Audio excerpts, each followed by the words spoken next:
नमस्कार प्रणाम। मैं हूँ रीना शर्मा।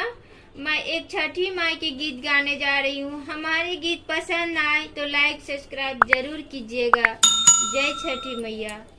चारी पहरी राती जल थल से बीले, चारी पहरी राती जल थल से बीले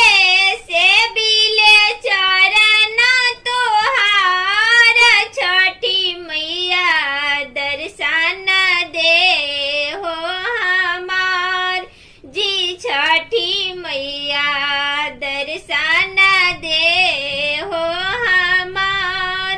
घोड़वा चढ़ने को बेटा मांगिले, घोड़वा चढ़ने को बेटा मांगिले, मांगिले लक्ष्मी पतो जी, छठी मैया दर्शन दे हो हमार जी, छठी मैया दर्शन दे हो हमार।